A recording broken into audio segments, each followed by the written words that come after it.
Shravanam Diaries podcast.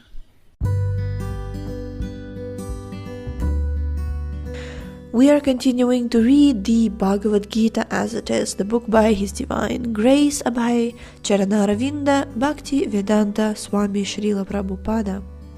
Chapter 10, The Opulence of the Absolute. Text 31. Pavanah pavatam asmi Ramah shastrabditam aham Gyashanam makaraschasmi Shrotasam asmi Janavi. Of purifiers I am the wind. Of the wielders of weapons I am Ram. Of fishes I am the shark. And of flowing rivers I am the Ganges, meaning Mother Ganga. Purport. Of all the aquatics, the shark is one of the biggest and is certainly the most dangerous to man. Thus, the shark represents Krishna. Text 32. Sarganam adirantascha madhyam chaivaham arjuna adhyatma vidya vidyanam vadah pravadatam aham. Of all creations, I am the beginning and the end, and also the middle.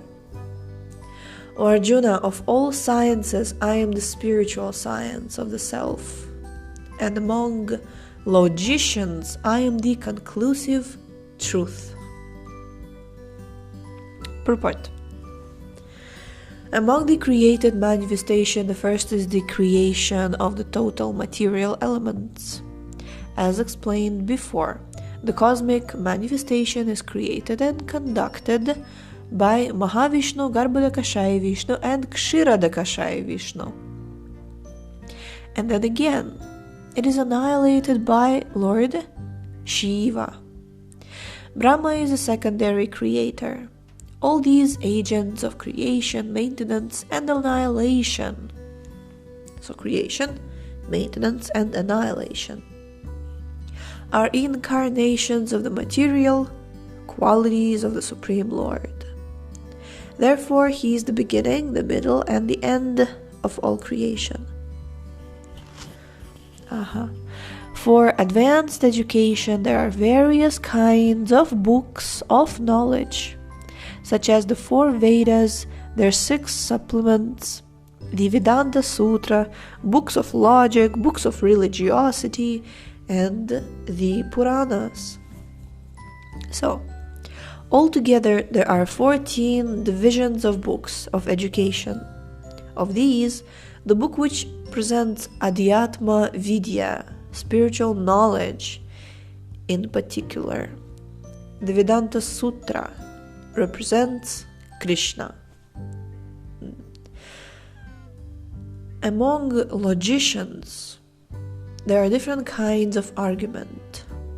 Supporting one's argument with evidence that also supports the opposing side is called jalpa. Merely trying to defeat one's opponent is called vitanda. But the actual conclusion is called vada.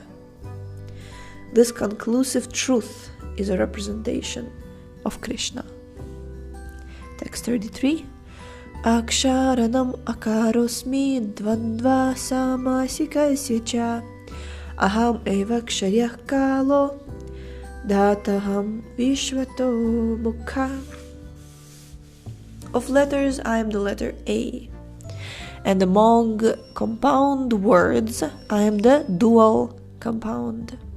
I am also the inexhaustible time, and of creators, I am Brahma. Purport.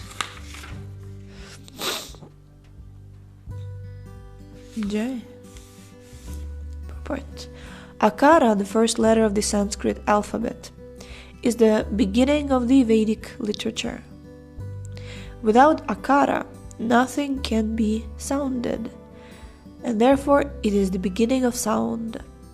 In Sanskrit, there are many compound words, of which the dual word, like Rama, Krishna, is called Dvandva. In this compound, the words Rama and Krishna have the same form. And therefore the compound is called dual. Among all kinds of killers, time is the ultimate. Because time kills everything. Time is the representative of Krishna, because in due course of time there will be a great fire and everything will be annihilated. Among the living entities who are creators, Brahma, who has 4 heads, is the chief. Therefore, he is a representative of the Supreme Lord, Krishna. Jai.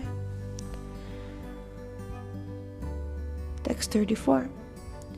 Mrityu sarva harashchaham udbhavascha bhavishyatam kirti shri vakcha narinam smritir medha driti kshama. I am all-devouring death, and I am the generating principle of all that is yet to be. Among women, I am fame, fortune, fine speech, memory, intelligence, steadfastness, and patience.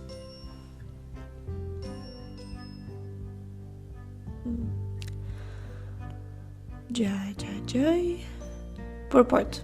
As soon as a man is born, he dies at every moment. Thus, death is devouring every living entity at every moment. But the last stroke is called death itself. That death is Krishna. As for future development, all living entities undergo 6 basic changes. They're born, they grow, they remain for some time, they reproduce, they dwindle, and finally they vanish. Of these changes, the first is deliverance from the womb, and that is Krishna. The first generation is the beginning of all future activities.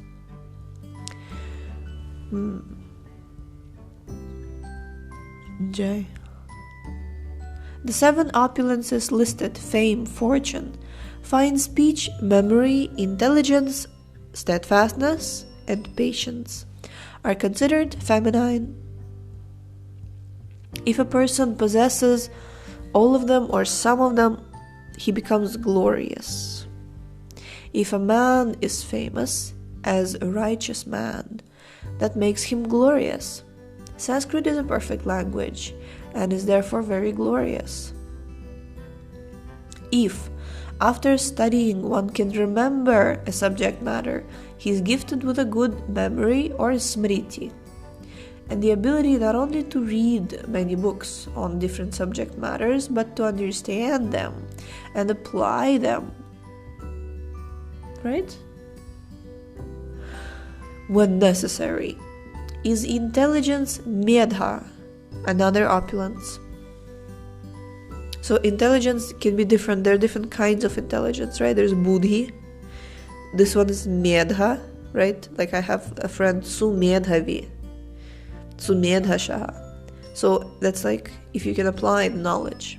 Another opulence. The ability to overcome unsteadiness is called firmness or steadfastness, dhriti. And when one is fully qualified yet is humble and gentle, and when one is able to keep his balance, both in sorrow and in the ecstasy of joy, he has the opulence called patience, kshama. Sometimes we consider that patience and tolerance, let's just stick to patience. Sometimes we consider that patience means that somebody comes and he bothers you, he annoys you, and he's and then you're like patient. Of course, that is one of the definitions, but this ability to be fully qualified yet remain humble and gentle, and then finding that balance in sorrow and in ecstasy, this kind of patience, I feel that we should really dive into and meditate, because it's very important. Patience is a virtue, right? They say patience is a virtue. But like how deep this virtue is that Lord Chaitanya gave this to us in his verse Kirtaniya Sadahari, right? Okay. Jai Jai.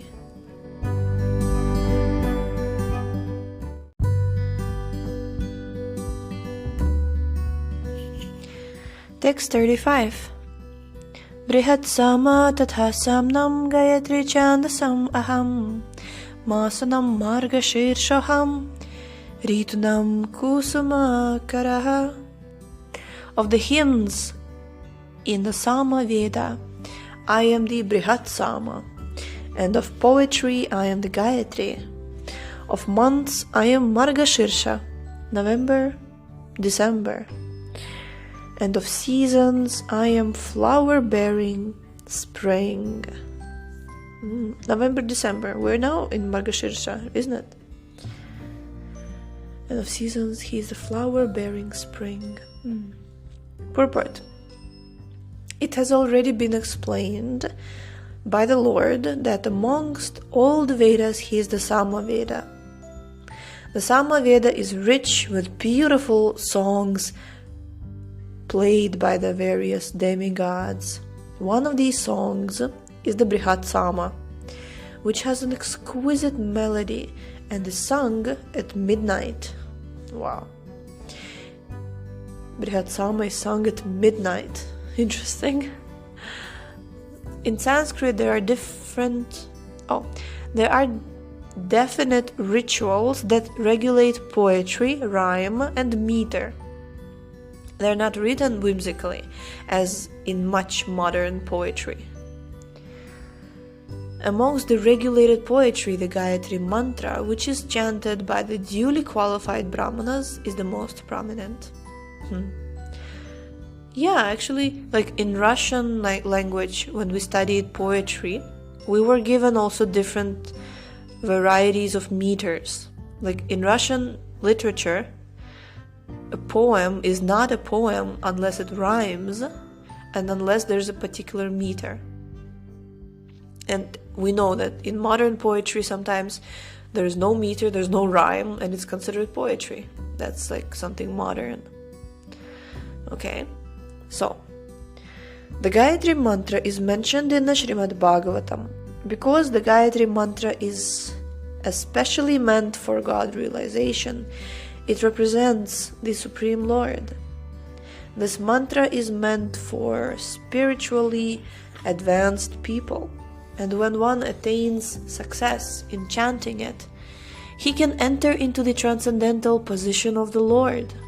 One must first acquire the qualities of the perfectly situated person, the qualities of goodness according to the laws of material nature, in order to chant the Gayatri Mantra. The Gayatri Mantra is very important in Vedic civilization and is considered to be sound incarnation of Brahman. Brahma is its initiator, and it is passed down from him in disciplic succession. Yes, the Gayatri Mantra is very, very, very important. The month of November, December is considered the best of all months because in India grains are collected from the fields at this time and the people become very happy. Of course, spring is a season universally liked because it is neither too hot nor too cold, and the flowers and trees blossom and flourish. In spring there are also many ceremonies commemorating Krishna's pastimes. Therefore, this is considered to be most joyous of all seasons, and it is the representative of the Supreme Lord Krishna. Now, in Mayapur, Garo Purnima festival is always celebrated in spring, right? The winter just ends and there is Vasanta Panchami. We celebrate spring. And then the GBC meetings start, then Garo Purnima festival starts. And as Gaura Purnima festival is ended, everybody goes to Vrindavan, because there's this Gaura Purnima festival, post Gaura Purnima festival, right? Everybody goes to Vrindavan. Vrindavan is also best weather you can ever wish for. And then everybody goes back to their countries. But those who are Mayapur Vasis, after Gaura Purnima festival, they go for safari with Jayapataka Maharaj. And then they go there for like 4 to 5 weeks. And then after safari, when you come back to Mayapur, you come back to this hot, super hot weather, the summer of West Bengal. So that's how it is every year. Text 36. Dyutam chalayatam asmi tejasvinam aham jayosmi vyavasayosmi sattvatam aham. Or sattvam sattvavatam aham.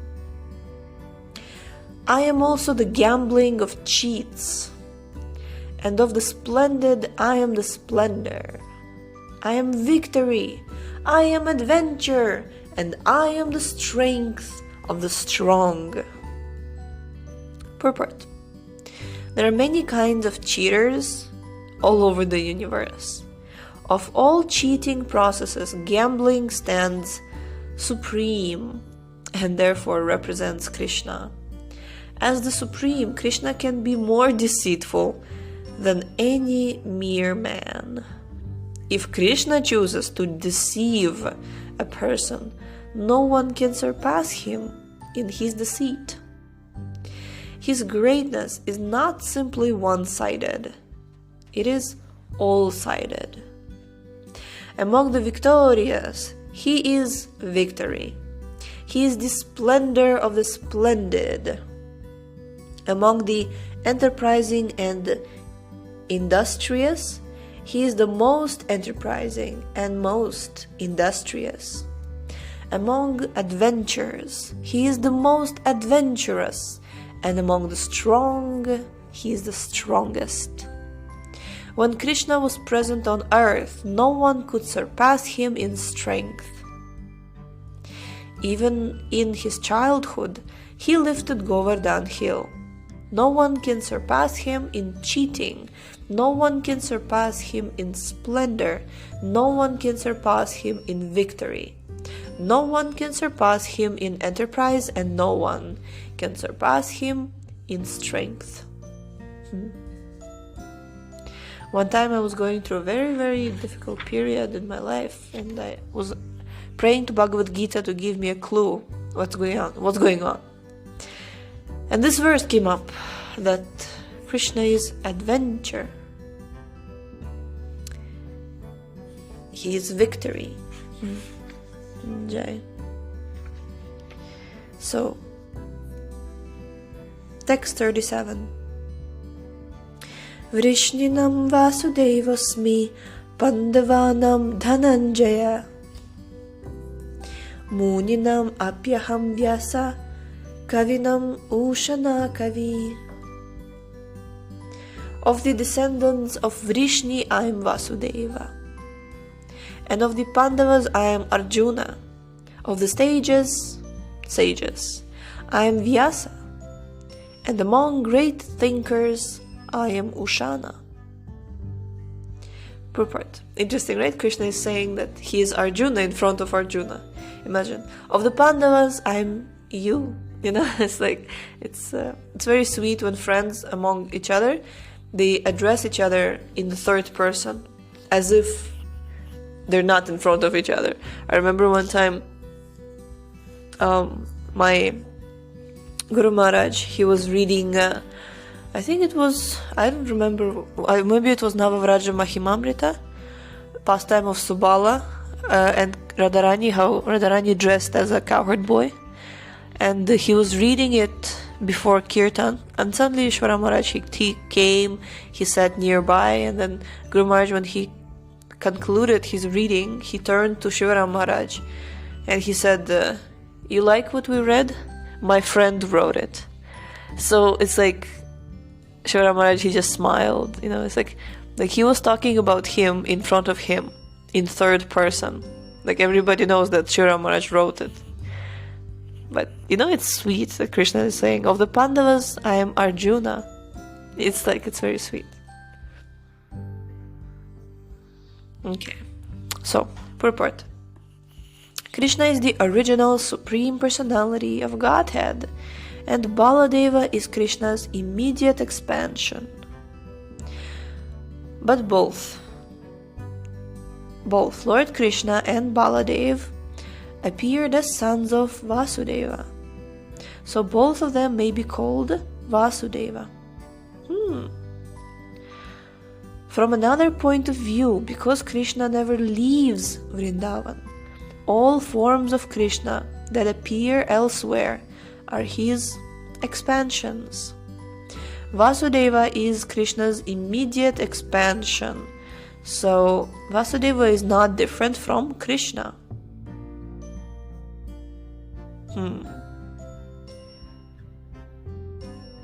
It is to be understood that the Vasudeva referred to in this verse of Bhagavad Gita is Baladev or Balaram, because he is the original source of all incarnations, and thus he is the sole source of Vasudeva. The immediate expansions of the Lord are called Svamsha, personal expansions, and there are also expansions called Vibhinamsha, separated expansions. One time I made a scheme, meaning like a, scheme in the sense that the graphic about how Lord Krishna and then Baladev is the first, Balaram, right? The first incarnation. Then from Balaram there's these, like Vasudev, and then from there it goes into Chaturvyuha, right? And then Chaturvyuha, and then it goes into Mahavishnu, Garbhodakashaya Vishnu, Kshirodakashaya Vishnu, like this. Like you can go, it will be like a mind map of these different incarnations. So Swamsha, personal incarnation, and different expansions, they're Vibhinamsha, separated expansions. Okay. Right. So, amongst the sons of Pandu, Arjuna is famous as Dhananjaya. He is the best of men and therefore represents Krishna. Among the Munis, or learned men, conversant in Vedic knowledge, Vyasa is the greatest because he explained Vedic knowledge in many different ways for the understanding of the common mass of people in this age of Kali. And Vyasa is also known as an incarnation of Krishna, therefore Vyasa also represents Krishna. Kavis are those who are capable of thinking, right? Thinking thoroughly on any subject matter. Among the Kavis, Ushana, Shukracharya, was the spiritual master of the demons. He was an extremely intelligent and far-seeing politician. Thus, Shukracharya is another representative of the opulence of Krishna. See, sometimes we're seeing Shukracharya and we're like, oh, Shukracharya, he is the spiritual master of the demons. Oh, like that. Horrible, terrifying. Stay away from him, this and that. But see, he is another representative of the opulence of Krishna. He was a far-seeing politician and he was extremely intelligent. Do you ever see Srila Prabhupada defining somebody as extremely intelligent? And here Krishna says that among great thinkers. Now, I know one Mataji who gave like a whole seminar on the fact how the mercy of Shukracharya, that Shukracharya is so merciful. He's a pure Brahmin, but he is acting as the guru of demigods. As the guru of demons out of his causeless grace and this and that. And it was kind of, it was quite astounding, quite refreshing to hear such a class. So yeah, Shukracharya, he is a far-seeing politician, extremely intelligent, And we can see Krishna in Shukracharya. Text 38, the last verse we will be reading for today, and I'll tell you why. Dandodamayatam asmi nitir asmi jigishatam maunam chaivasmi guhyanam Gyanam Gyanavatam Aham. Among all matters, among all means of suppressing lawlessness, I am punishment. And of those who seek victory, I am morality. Of secret things, I am silence. And of the wise, I am the wisdom. Purport. There are many suppressing agents, of which the most important are those that cut down miscreants. When miscreants are punished, the agency of chastisement represents Krishna. Among those who are trying to be victorious in some field of activity, the most victorious element is morality.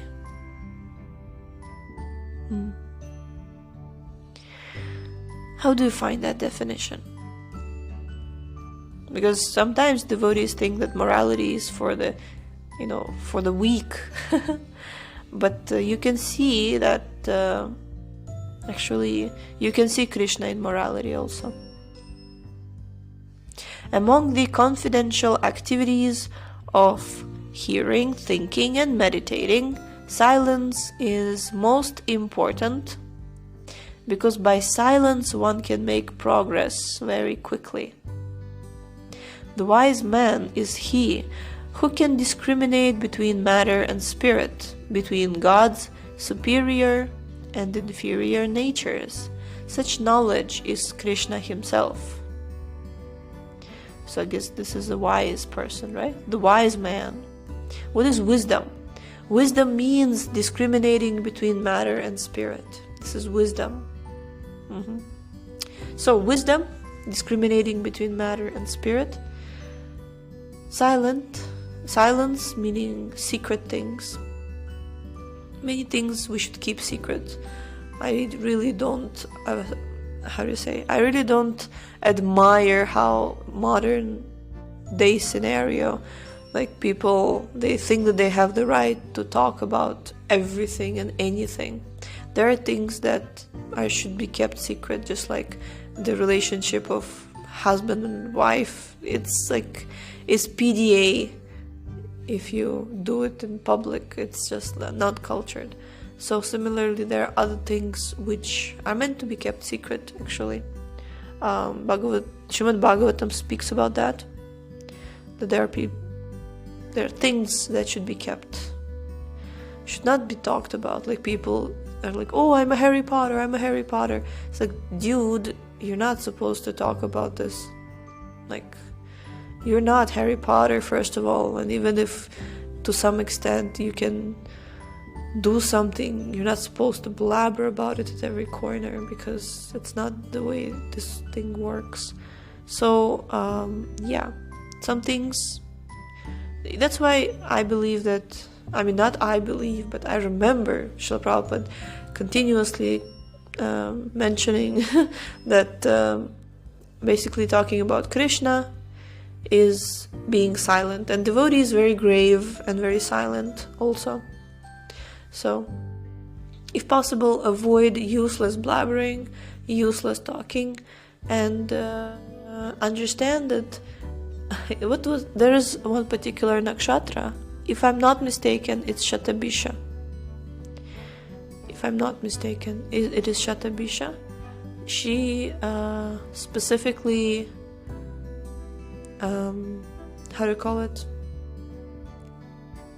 patronizes secrets.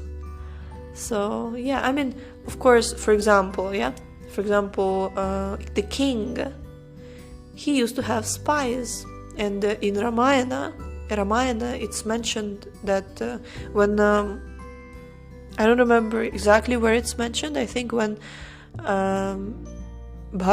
King Bharat, he visits Lord Ramachandra, and Ramachandra keeps asking him questions. And one of the questions is that, is everything okay that, you're governing the country and the spies? It's very common for a king to have spies, right? We think that spies are something that only modern day has, but no. Espionage has been there since time immemorial. So the king sees through his spies, right? I don't know how many spy people are there, but anyhow, so it's not like there's a spy and he enters the room full of normal people. He's like, you know what? I am a spy. Woohoo! And there's what's wrong with this guy? He's no, free speech, yeah, honesty, truthfulness. What? It's you're supposed to be smart. You're not supposed to be a stupid spy. So there are secret things that it's absolutely normal that, or for example, my grandmother, my daddy, she used to tell me, I can't tell you the exact verse or sutra that she told me, but basically she told me that no, I can't even tell you that actually. I mean, she basically, the wisdom in that was that in the relationship between the husband and the wife, it's not like the wife will be keeping secrets from the husband, but she should not reveal herself too much, because it's just not the way it works. And that's why, segregation, even between husband and wife, even in household, big family units, there has always been segregation between men and women, because just like Vedic wisdom describes that women are like fire. If you're too close, you'll get burned. If you're too far away, you won't get the benefit, right? So, and similarly, don't bring your husband too close to yourself that he will get burned. There's some little bit, there has to be Vishrambhena Gauravena, right? There has to be little bit of, yeah. So, like that. And wise wisdom, right? Wisdom means you discriminate between matter and spirit. And victory, Krishna, is morality. Should we talk about morality? Because sometimes people think that morality is for losers, right? I'm above morality. But, how moral? You can't say that, for everybody we apply morality, but for myself, I am transcendental. And finally, among all means of suppressing lawlessness, I am punishment, Krishna says. Their punishments have to be there sometimes, and we have to accept them gracefully, and in this way, the lawlessness shall be suppressed. But I think that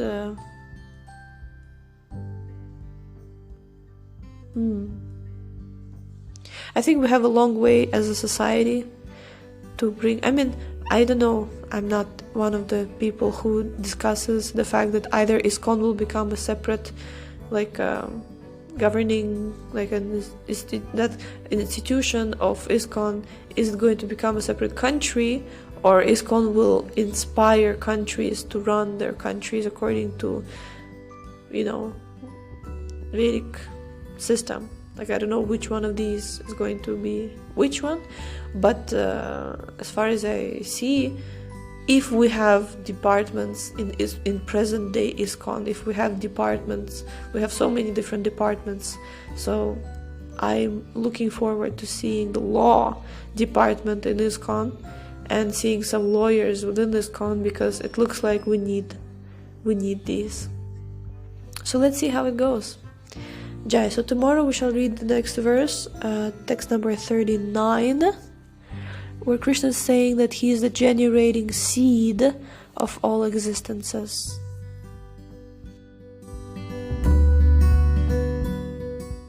Thank you so much for tuning in today. The book links Previous episodes timeline and biography of the author can be found on shravanamdiaries.com. The link is in the description, and we shall see you tomorrow. Hare Krishna, Hare